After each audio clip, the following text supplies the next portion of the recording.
This is the Unregistered podcast, and I'm Thaddeus Russell. This is a show about ideas, people, and behaviors that are considered inappropriate, out of bounds, or beyond the pale. The things you're not supposed to talk about if you're a school teacher, a college professor, a businessman, a politician, a parent, a neighbor, or even a podcast host. These are the things you're not supposed to say or even think if you're a good liberal, a good conservative, or a good citizen. Each week, I'll interview a person who has something bad to say. They might be a journalist or a professor. They might be a porn star or a drug dealer. They might just be an ordinary person with an ordinary job who doesn't care about the rules of polite society. I'm not interested in breaking the rules just to be a troublemaker. I'm interested in people who break the rules of conventional thought and to expand the scope of what is possible to say in our society. I'm interested in people who make me think. After a brief summer hiatus, Unregistered returns to its regular weekly schedule. And next Tuesday, August 21st at 5:30 p.m. Pacific Time, 8:30 p.m. Eastern Time, I'll be conducting a live Ask Me Anything episode for subscribers to the Unregistered Underground, the supporting listeners program for the podcast. To join the Underground, which gives you access not only to the live AMA episodes, but also to our private Facebook page and discounts to Renegade University courses, go to unregisteredlisteners.com. Again, next week's live Ask Me Anything episode will be recorded on Tuesday, August 21st at 5:30 p.m. Pacific Time, 8:30 p.m. Eastern Time. Go to unregisteredlisteners.com to become a member.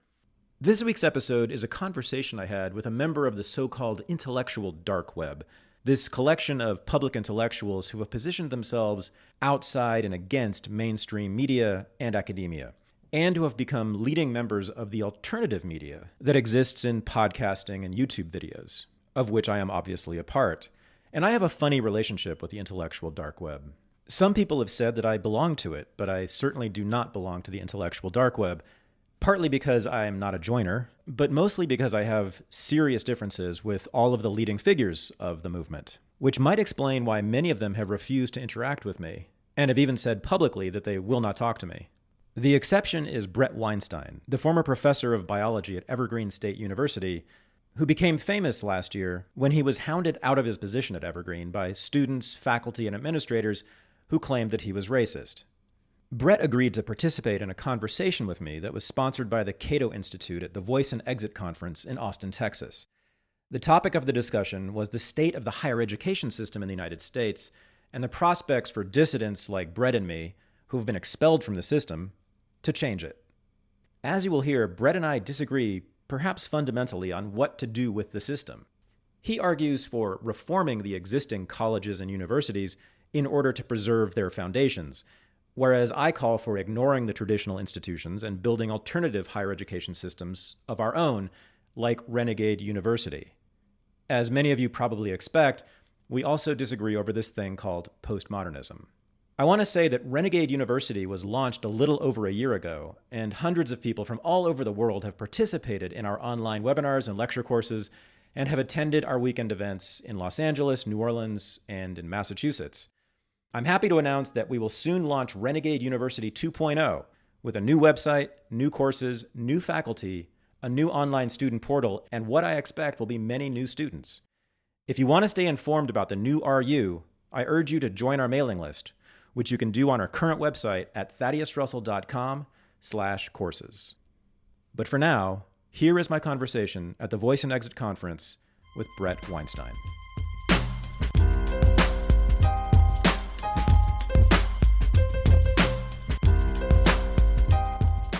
I'm going to start with Thaddeus Russell. He received his PhD from Columbia University. He is the host of the popular and engaging Unregistered podcast. I will commend to you a recent one with Nadine Strossen that you recorded. I enjoyed it a great deal.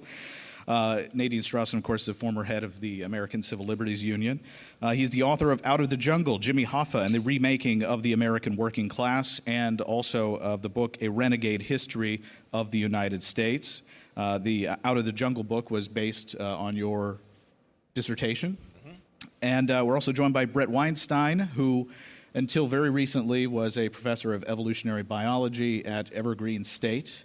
And Bret, just before we started here today, I said, can you give me the short version of your story? You both have, I think, very compelling stories to tell, but is there a reasonably short version that you can give us? There is a reasonably short version, but I will say, for people who really want to know what happened at Evergreen, my wife, Heather Hying, who was also a professor at Evergreen and has resigned. Similarly, she and I wrote a version for the Washington Examiner that is the most complete and most accurate version out there. So if you want the deep story, that's the place to go. The short version is the new president of Evergreen College partnered with a group of faculty and staff that set in motion some ironically named equity proposals that really weren't about equity at all. And I raised the question about whether these things were going to put the college in financial jeopardy and whether they were going to create a very inequitable situation on a campus that was quite equitable as it stood. And this turned me into public enemy number one. Some faculty arranged to have some students that I had never met protest my class. Those students called for my firing or my resignation. They then put up videos of them challenging me. When people on the internet watched them challenging me and me trying to reason with them, people thought something was odd. They then looked at the email about the day of absence in which white people had been asked not to come to campus. I had protested this and said why in an email. People looked at my email, which the protesters claimed revealed my racism. People couldn't find any racism in the letter, and that resulted in a series of events that ultimately caused us to set in motion a lawsuit against the college. The college refused to sit down with us until the end of the summer, at which point we were effectively forced to resign as a condition of settlement with the college. All right, so this day, when white people were asked to not be on campus, this included professors. Professors, staff, students. And your thought was, well, I'm just going to go teach my class. Well, so this is where the story begins to get long. You protested before. You made it known that you didn't like this idea, but. So there was a long-standing tradition that stretches back to the 70s in which people of color absented themselves from campus every year. And the committee that organized it decided to ask white people not to come to campus. And on the one hand, that sounds very symmetrical, but then when you think about it, there's a big difference between not showing up to campus in protest, which I would support, and telling other people not to show up to campus because of the color of their skin, which I would never support. So that is the distinction, which was lost on some people, but it strikes me as very important. You can't tell me don't show up because you're white and not have me show up. So I did tell them I would show up, and I showed up, and the protest did not occur then. It happened later, but nonetheless, that was the focus the protesters chose. Thaddeus Russell, to you, you talk about history. That's your main bag, but when you were a professor, and you're presenting history in a new way, in a way that is not particularly reverent. So what is your experience in trying to work within academia and try to, I guess, broaden the range of discussion about history? Dismal. I spent years, as I mentioned yesterday, trying to sort of change the minds of people from within academia to embrace intellectual diversity and a competition between ideas. And as I said yesterday, I was a complete failure at that. It's not my fault entirely, I don't think, but the culture is really resistant to that. But my book, Renegade History of the United States, if you don't know about it, it is one of the major arguments in it is that people who are on the margins, who don't obey social norms historically, have pioneered spaces that we now take for granted as spaces of freedom. And so that includes people like prostitutes in the 19th century. It includes slaves and slave culture, which of course violated all the norms of puritanical America, and which we now all celebrate as America's great contribution to culture, things like jazz and rock and roll, et cetera.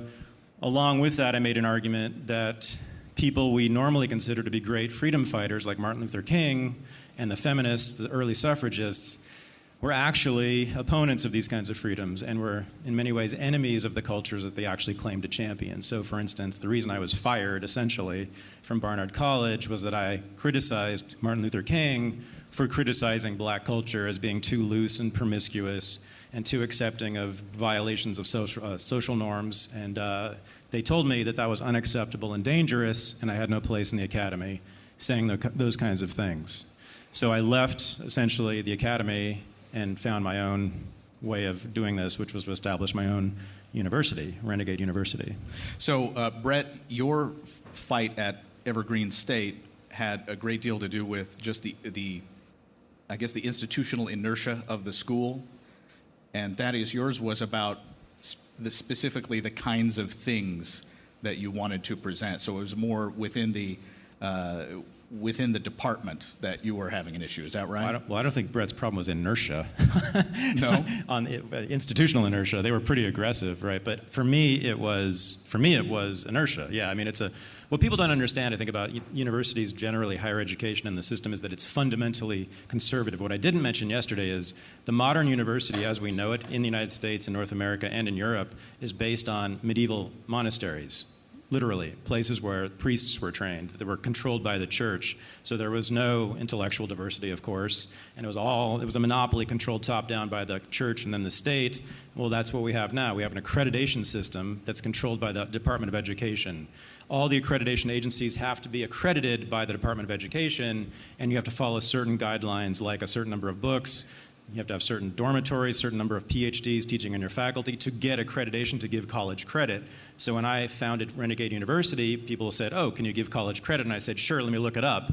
And I found it basically was impossible. The barrier to entry in that market is impossible. That's why all the prestigious colleges and universities you know about, you may have noticed, are like 150 or 200 years old, right?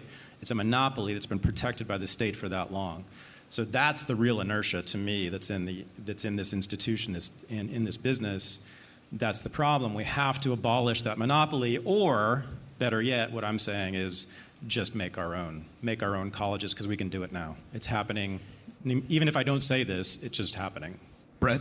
So I actually quite agree with you that the accreditation system is, in some sense, the root of all evil here, because it enforces a kind of similarity between colleges and nobody detects the source. So I'm waiting for the moment at which it becomes hip to go to an unaccredited place, much as I'm waiting for the moment at which uncertified organic becomes a thing, where you get the advantages of organic food without paying the extra price. That's going to be a cool moment. Unaccredited universities could be very cool. Now, they will vary a lot in quality. Some may be terrible. But within the category, you'll get both extremes. If we're trying to, and I agree, there are significant problems, and I don't know very much about the process of accreditation, but if you're right that all these well-regarded universities are hundreds of years old, that would seem to be a problem, that there isn't a new entry into that marketplace.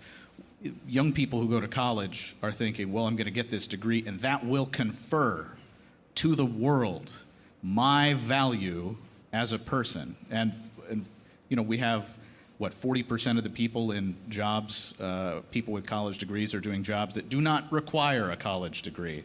And the college degree itself has become a blunt sorting mechanism for would-be employers to,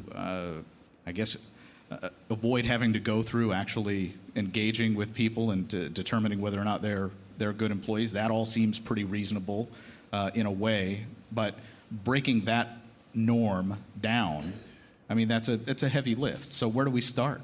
Yeah, I'm a good teacher. I've taken it seriously my whole life. I've wanted to be a teacher since the first time I was in a college classroom. I'm pretty sure Bret's a good teacher from hearing him talk about it. You probably agree with me that a lot of the kids in college are never going to think about either American history or biology in any serious way afterward, no matter how good we are as teachers in the classroom. It's just a fact that because of this social norm, right, you're shamed if you don't go to college. And so a lot of kids just go to college because you're supposed to do it, but when they get there, they start reading Plato or Shakespeare or even Toni Morrison, and they realize this is not for them. It's just not interesting, and that's fine. I don't need them to be interested. I don't need anybody else to be interested in what we do. but they're forced through this sort of social shaming to go to this place, this institution. It's not for them. A lot of them should be doing something else. Like my son, he's 17 years old. He's about to do this. And I've been telling him, because he clearly doesn't have an intellectual career in mind. It's just not going to happen for him, and that's fine. He should be working. He should be out of school and doing his own thing, or just exploring the world in his own ways. But there's this funnel that everyone's expected to go into, right? It's not about law. There's no law forcing us to go to college, but there's a very powerful norm that almost forces everybody, sort of certainly of the middle class and above, to go there when most shouldn't be there. It's become a racket. Effectively, you have to go, which means that somehow you have to take on that debt or figure out how you're going to pay for it up front. And it's really, it's putting the cart before the horse. I will say, I'll differ with you a little bit. The thing that I kept seeing with evolutionary biology as my teaching topic was that people came through the door not quite sure why they wanted to study it, but having studied it, there's this oh my God moment when you realize that everything you care about, and literally if you were to go through a list of all of the things that you actually care about, and you were then to check off all of those, that evolutionary biology would give you some deep insight into what you're doing wrong with that, it would be almost all of them, and for some of you it would be all of them. So the discovery that everything you care about is connected to evolutionary biology, and that when you understand evolutionary biology, it's not like another big complex thing you have to understand. It's this thing that simplifies everything so that it's intuitive and nuanced, and so that you can navigate your life. When you realize that, it's very powerful. So what I did in the classroom for 14 years had to do with bringing people in who didn't quite know why they were there, and then alerting them to this key, and that turned out to be very addictive. So there was a culture that would follow my wife and me. She also teaches evolutionary biology. We would trade students back and forth. Word of mouth would cause other people to join because they wanted in. And so in some sense, I think the thing that I would like to see happen more frequently is for people to discover that there is a real value. You may have gone to college because you had no choice, because in order to get a job you needed that degree, but having arrived there, you should have that aha moment at which you discover what it is that you needed to know, even if it wasn't your plan. So if we care about free speech, what has the modern university given us in terms of, if you describe accreditation as this process that informs or enforces a certain rigidity in how universities undertake or engage with ideas, new ideas, or even revised old ideas. What does that give us in terms of the climate, the intellectual climate of ideas in the United States? If the people that we're supposed to take most seriously when they talk are not being exposed to or not willing to engage with a broader range of ideas, what's that leave us with? Yeah, so let me fill out what this racket is made up of, because it is a racket. I didn't give you all of it. So there's this accreditation system, which I think I laid out, right? But on top of that, you have this idea that faculty governance. So most colleges and universities have what's called faculty governance. The administrators stay out of most hiring and firing and promotion decisions and tenure decisions until the very end. Essentially, the faculty get to run the place in terms of who's teaching there. They get to decide who's teaching there and what is taught. And those people who make those decisions have lifetime appointments. Okay? So you can imagine the kinds of people they would hire, people who tend to agree with them. Okay, so tenure, theoretically, right, was to protect intellectual diversity or foster it. Well, guess what? It's just the opposite. I think that is at the root of this, the intellectual conformity that goes on in colleges and universities. So you have accreditation and a monopoly that's protected by the federal government, and then you have the tenure system, another monopoly system. And so lo and behold, when you walk into a college campus, you better toe the line or you're not welcome there. And I don't mean just you can't walk on campus and start screaming racist epithets. You can't be anything other than sort of like a left liberal of a particular stripe. Even I've had friends who are just too radical left wing, and they've gotten run off campus too. It's terrible in terms of speech, in terms of free speech. Now, there's two doctrines. There's the doctrine of legal speech, or the legal doctrine of speech, and then there's the culture of free speech. So legally, only public universities are technically maybe violating free speech. I think, in fact, they are in many ways. But, if it's a private institution, you can do whatever you want. I'm all for, Baptist colleges teaching creationism for as long as they want to, as long as they don't force other people to do it. The problem is that the culture at places that claim to be committed to free inquiry are not at all. That's the issue. It's a cultural issue to me. It's about norms. Are there departments that have this problem more than others? Bret, your evolutionary biology is fairly recent. Well, it's more recent than history. Or more ancient than history, depending upon how you look at it. But so I wanted to add one thing to your taxonomy of dysfunction, which is the hidden thing that synchronizes all the colleges. So, you go on that tour where you look at all the places you might go to school and you think, ooh, which one's right for me? Well, they're all the same, and there's a reason. The reason is that the departments are hiring people who are publishing in the same journals, and those journals are required in order to get hired and be promoted and all of that, and they synchronize these schools of thought. So there's this sort of monolithic belief system that you cannot violate and stay viable as an academic. So, I don't know, I'm being a little bit cynical here, but at some level you should pick the campus that seems the loveliest, because the thing you're going to get is a generic product which will be rebadged depending upon where you are, but its value will be about the same. Isn't it remarkable? I mean, I'm sure you get this all the time. Constantly, parents with prospective students come up to me, oh, what do you think of this college or that college? And I say to them, they're all the same. Like the faculty and the students are all the same at the sort of top 200 in the U.S. News ranking. The elite schools, in terms of the culture, the belief systems, what neighborhoods they're from. I'm not kidding you. Which prep schools they went to. It's basically all the same. Harvard, Pomona, Occidental, Columbia. They're all the same. Am I right? Well, with one exception. Okay. I'm Except maybe Evergreen. No, well, for the worst. Yeah, for the worst. But there's also the University of Chicago thing, and frankly, I don't know why there's only one, right? University of Chicago has gone the other direction, at least with respect to campus culture. I think it's just the president there, isn't it? I think. Maybe, but he's made some nice statements about freedom of speech, but otherwise it's the same, isn't it? Well, my guess is the content is still synchronized, but the freedom to speak and to know that the administration is going to back you, that's valuable. At least they say they'll back you. Well, at least we'll see when they're tested. Let's put it this way. Maybe they're being cynical, but they'll be in a bind if you speak it's a problem and they don't back you, because that's their brand. So at some level, I would say if you're thinking about sending somebody to college, maybe think about University of Chicago. I think so far, am I right, there's only 2 university presidents who have made flat-out declarations in support of freedom of speech and intellectual diversity at Chicago, and I think Ohio State. At least he did at one point.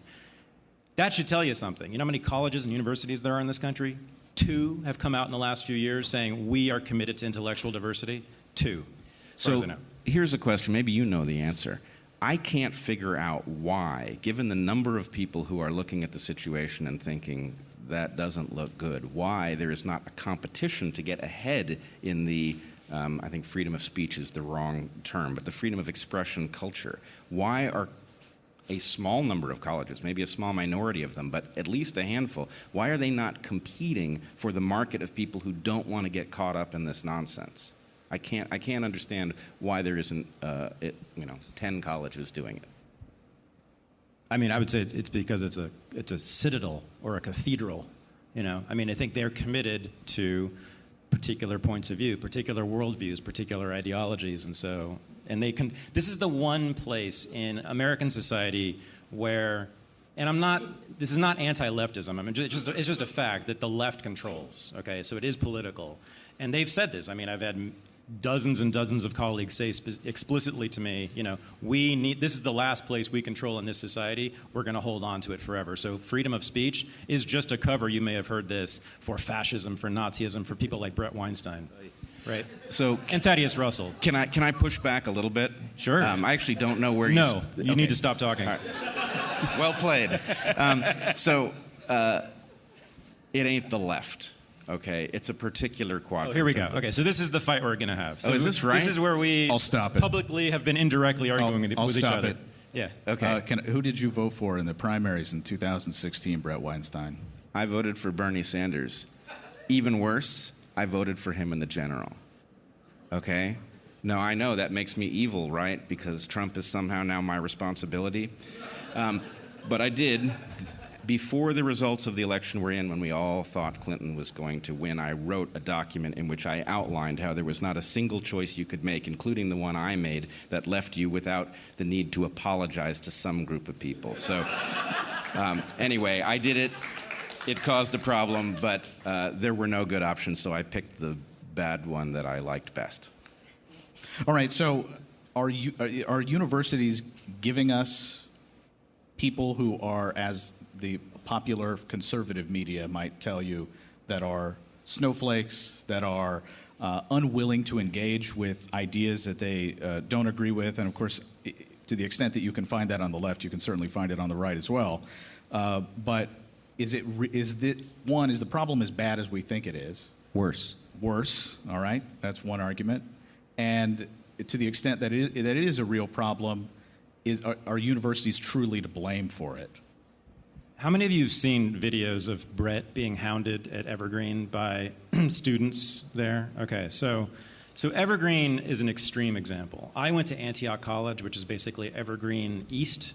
It's the other super crazy hippie SJW run by anarchists, everybody's trans, this and that, pronouns matter more than anything else kind of college. So I know that place, and I knew those students. I knew those people very well. I said this yesterday.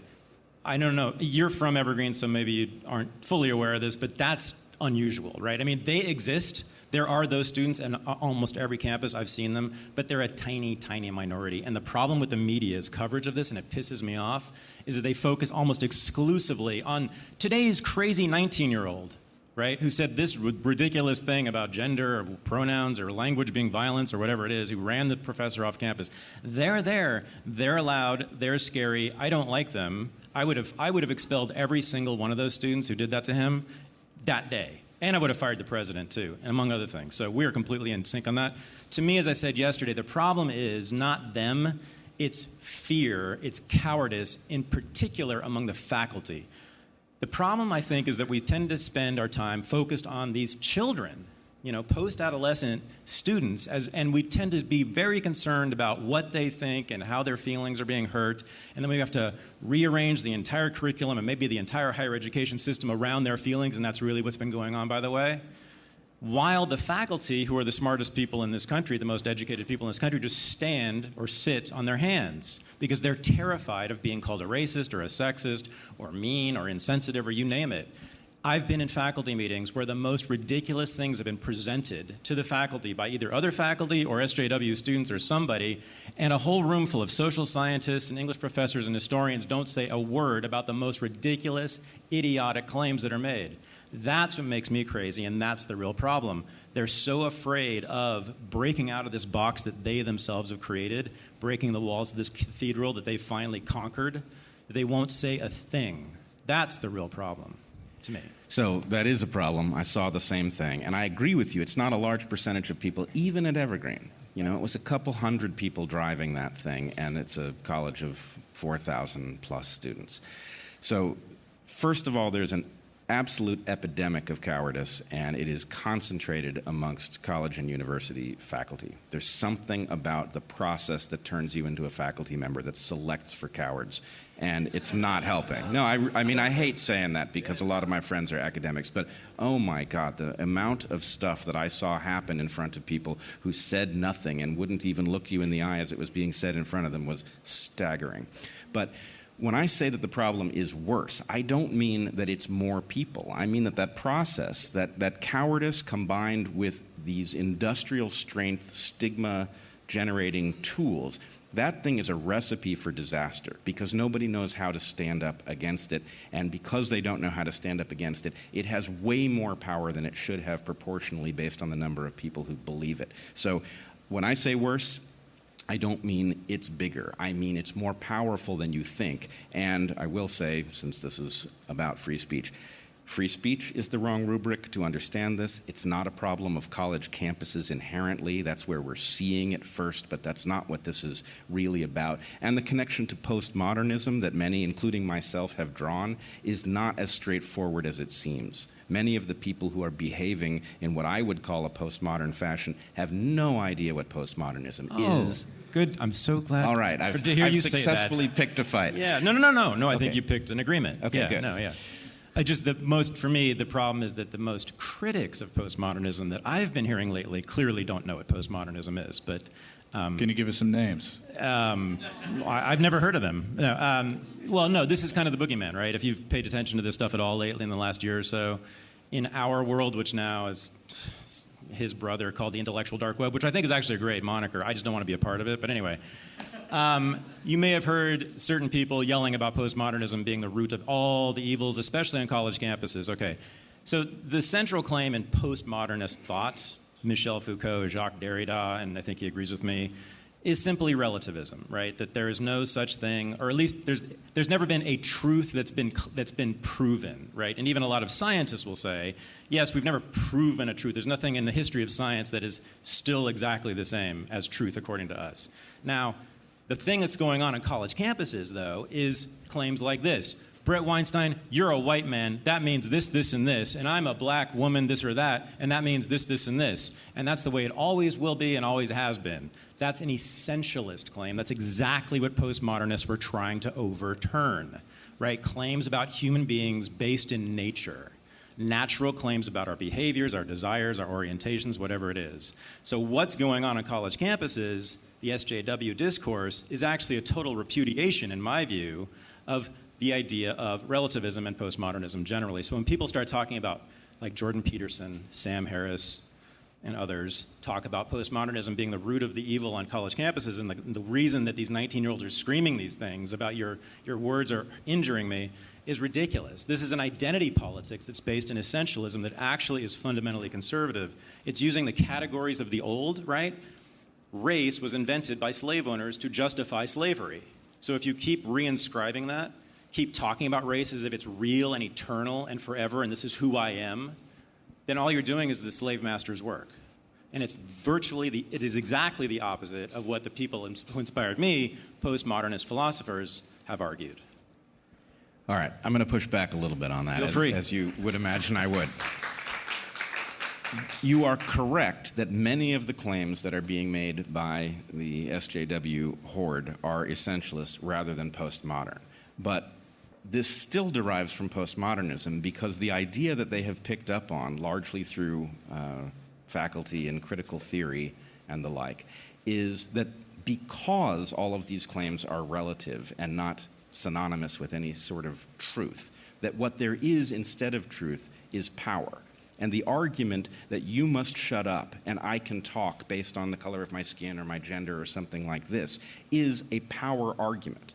And the fact that it plays on people's fear of being stigmatized makes it a very powerful power argument. So the real point is that when somebody has embraced this postmodern view and taken it very seriously as implying that arguments are really to be rated based on their effectiveness, not based on their accuracy, then they end up deploying essentialist arguments when those work and not deploying them when they don't. So you are hearing those essentialist arguments, but it's not a deep belief in essentialism. It's essentialism 1 minute and relativism the next minute, and there is something about that that does derive from a, I think, cruddy reading of the core element of postmodernism. And although I am by no stretch a postmodernist, I will say there is one core insight at the bottom of it which is true. And so it is important not to just simply throw out the baby with the bathwater here.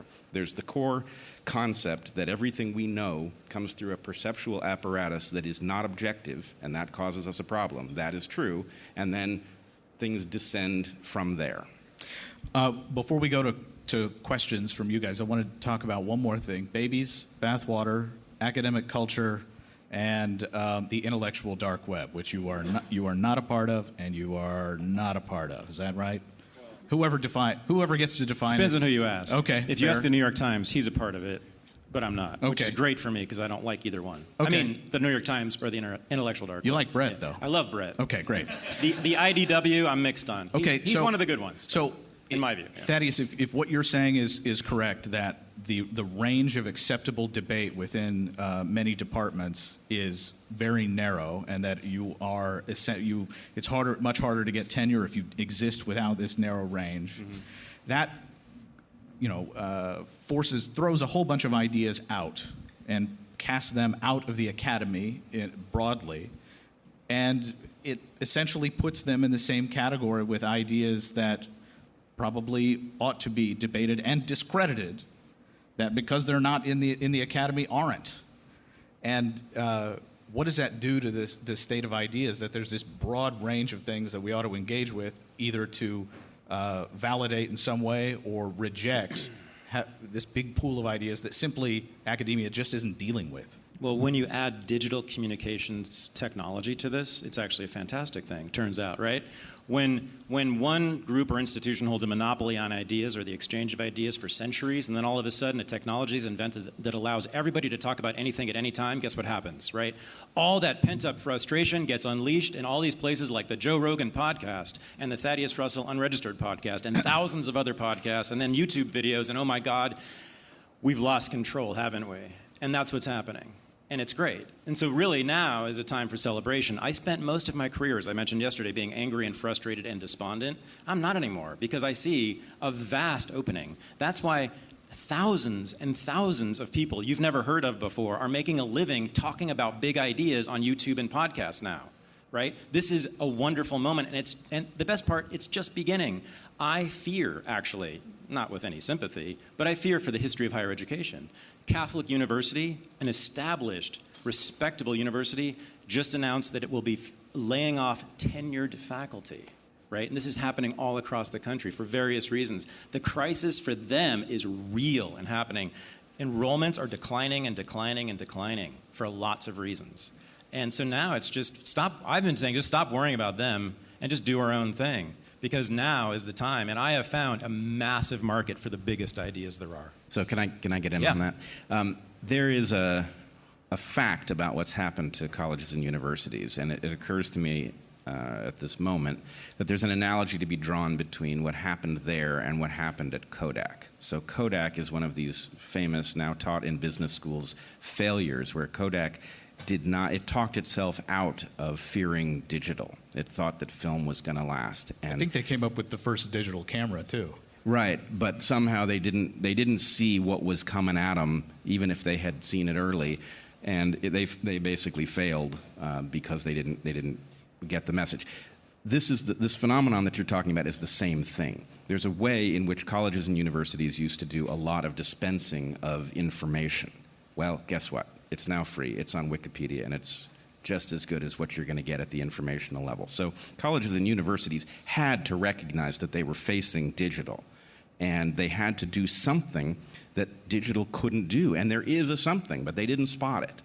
There is a thing that can happen in a good class, which is personal and doesn't scale. Yeah. You can do it with 25 people, but you can't do it with 1,000, and you can't do it broadcasting over the internet. And so the thing I miss about Evergreen was that it actually took this seriously in the most radical way, where we had professors taught one class, they taught it full-time, students took one class, they took it full-time, and it could go on for a full year. So you knew everybody in that room if you were any good at your job, and that meant you could watch as people listened to you, and you could understand what they were hearing, and you could tailor the lesson so that they would get it, and you could take a point that might take 3 weeks to reach, and you could expand it out. Anyway, all of that is lost in the digital format.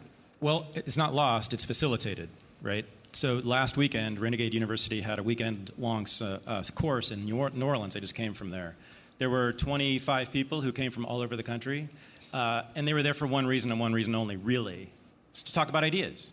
You know, I mean, yes, they came there to talk to me, but I talk about ideas. If you listen to my podcast, that's what I do. I'm a professor of history. We talked about American history and philosophy and Plato and all the rest of it for 2 days, and that was it. It was in a room full of all-star students talking to each other face to face, and that only happened because of the internet, right? I couldn't have made that happen if not for digital technology.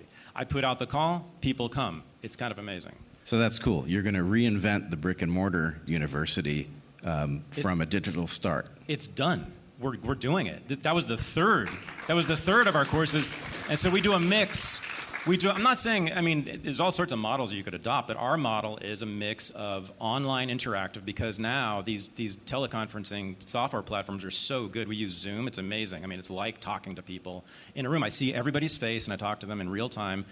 And we also do in-person classes like I did this last weekend. So I feel like that's what people want, and that's what they're not getting. As you said, well, they're not even getting it at universities, right? I mean, people don't talk, at the big universities, they don't talk to professors. They talk at best to their TA, their graduate student TA. Most of the time, they're isolated, alienated, right, within that system. Man, everybody who comes to the classes I'm teaching now at RU, they're just like, I'm so thankful that I have a place, a free space to talk about any idea I want to. This was the Unregistered podcast, and I'm Thaddeus Russell. To support the show and become a member of the Unregistered community, go to unregisteredlisteners.com. To purchase any of the Renegade University video courses, go to thaddeusrussell.com/courses.